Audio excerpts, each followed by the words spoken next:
கர்த்தரும் இரட்சகருமாகிய இயேசு கிறிஸ்துவின் நாமத்தினாலே பீஸ்ஃபுல் மினிஸ்ட்ரி சார்பாக உங்களை சந்திப்பதில் மிகுந்த மகிழ்ச்சிக்கிறேன். இன்றைய லெந்து நாளின் 19ஆம் நாளுக்கான தியான பகுதியை நான் வாசிக்கிறேன். லூக்கா 10ஆம் அதிகாரம் 25ஆம் வசனம் முதல் 29ஆம் வசனம் வரை. அப்பொழுது நியாயசாஸ்திரி ஒருவன் எழுந்திருந்து அவரை சோதிக்கும்படி, போதகரே, நித்திய ஜீவனை சுதந்திரித்துக் கொள்ளும்படிக்கு நான் என்ன செய்ய வேண்டும் என்று கேட்டார். அதற்கு அவர், நியாயப்பிரமாணத்தில் என்ன எழுதியிருக்கிறது, நீ வாசித்திருக்கிறது என்ன என்றான்.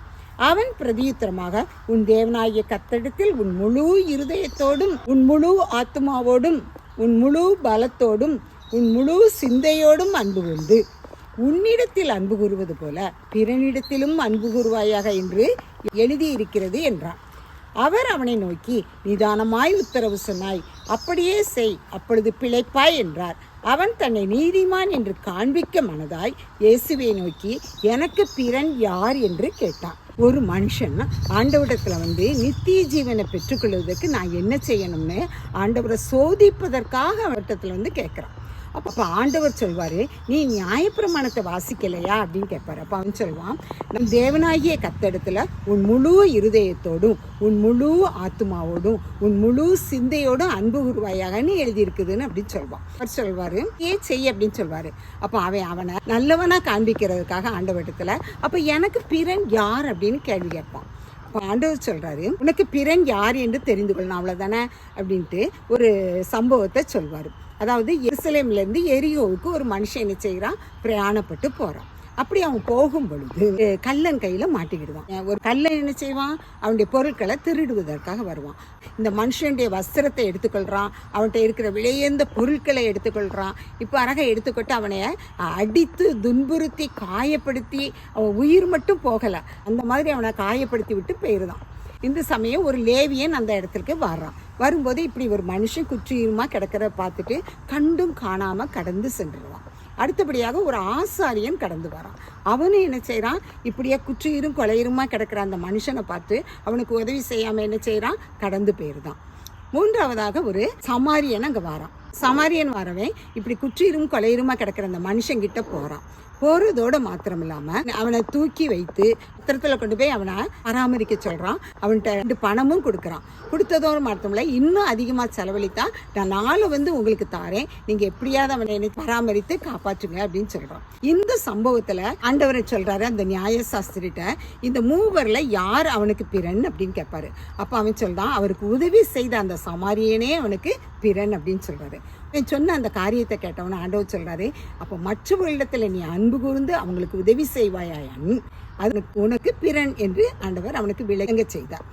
இன்றைக்கு நாமும் கூட எப்படிப்பட்டவர்களாக காணப்பட வேண்டும், நம் கண்காண கஷ்டப்படுகிற ஒரு விபத்தில் காயப்பட்டு ரோட்டில் கிடக்காங்கன்னு பார்த்து வச்சா நம்ம என்ன செய்வோம், நம்ம அவங்களுக்கு உதவி செய்ய போனால் எங்கே போலீஸ் ஸ்டேஷன் நம்ம அழைத்து போய் சாட்சி சொல்ல கூப்பிடுவாங்களோன்னு பயந்து போய் எத்தனையோ பேர் அவங்களுக்கு உதவி செய்யாமல் கடந்து போவாங்க. ஆனால் ஒரு சிலர் அவங்க மேலே மனஸ்தாபப்பட்டு கிட்ட போய் என்ன செய்வாங்க, அவங்களுக்கு உதவி செய்வாங்க. அப்படியாக உதவி செய்யும் மனப்பான்மை நமக்கு பிறண்டத்தில் காணப்பட்டால் மாத்திரமே நாம் ஆண்டவருடைய சமூகத்தில் அவருக்கு பிரியமான பிள்ளைகளாக காணப்பட முடியும். நம்ம நல்லவன் என்று மற்றவங்களுக்கு காட்டணும்னா நாம் எப்படிப்பட்டவர்களாக இருக்கணும், தன்னடக்கம் மிகுந்தவர்களாக காணப்பட வேண்டும். ஆண்டவரை சோதிக்க அவன் விரும்பினான். ஆனால் ஆண்டவர் என்ன செஞ்சார், அவன்கிட்ட காரியத்தை விவரித்து அவனை புரிந்து கொள்ள வைத்தார். இதே போல தான் நம்மிடையே காணப்படும் நம்முடைய சகோதர சகோதரிகள், நம்மிடையே அவர்கள் பலவிதமான குற்றங்குறைகள் காணும் பொழுது நாம் அவரிடத்தில் அன்பு செலுத்தி அதை அவர்களுக்கு காரியங்கள் மூலமாக நாம் என்ன செய்யணும், விலக்கி காண்பிக்கிறவர்களாக காணப்பட வேண்டும். அப்படி நாம் செய்யும் பொழுது சமூகத்துக்கும் நமக்கும் மற்றவர்களுக்கும் நாம் துன்பம் கொடுக்காதவர்களாக, மன கஷ்டம் கொடுக்காதவர்களாக காணப்பட முடியும். எல்லோரிடத்திலும் நாம் அன்பு கூறுவதே ஆண்டவருக்கு பிரியமான காரியம். அவர் சிலுவையில் நமக்காக அன்பு கூர்ந்து நாம் பாவமற்ற கழுவ வேண்டும் என்பதற்காகவே இந்த பூ உலகத்துக்கு வந்தார். அவர் வந்த நோக்கத்தை நிறைவேற்றினார், உயிரோடு எழும்பி வந்தார்.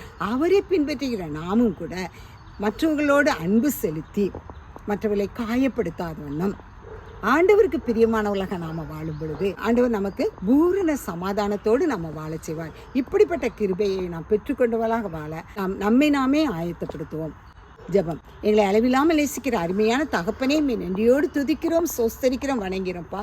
விசேஷமாக தகப்பனே, நாங்கள் மற்றவர்களை குற்றம் சொல்லுகிற பிள்ளைகளாக காணப்படாமல் இந்த லெந்து நாட்களில் நாங்கள் உமக்கு பிரயோஜனம் உள்ளவர்களாக, மற்றவர்களுக்கு உதவி செய்கிறவர்களாக காணப்படத்தக்க எங்களுக்கு நீர் அனுக்கிரகம் பண்ண வேண்டும் என்று கெஞ்சினோப்பா. நாங்கள் எங்களில் எந்தவித பெருமையும் காணப்படாத வண்ணம் முன்பாக எங்களை தாழ்த்தி உடைய கரத்தில் எங்களை ஒப்பு கொடுத்து நீரே எங்களை வழிநடத்தும் என்று உடைய சமூகத்தில் ஒப்பு கொடுக்கிறோம்ப்பா. எங்கள் ஒவ்வொருவரையும் நீர் பேர் பேராக ஆசீர்வதியும். விசேஷமாக தகப்பனே, என்னுடைய வாழ்க்கை முன்பாக திறந்த வெட்ட வெளிச்சமாக காணப்படுகிறதுப்பா. நீர் எங்களுக்கு அன்பின் காரியங்கள், வழி நடத்தும் காரியங்களை கற்பித்து தந்து எங்களை வழி நடத்தும். எங்களை தாழ்த்தி உடைய கருத்தில் ஒப்பு கொடுக்கிறோம். பொறுப்படுத்திக் கொள்ளும், வழி நடத்தும். இயேசுவின் மூலம் ஜெபங்களும் நல்ல பிதாவே. ஆமென், ஆமென்.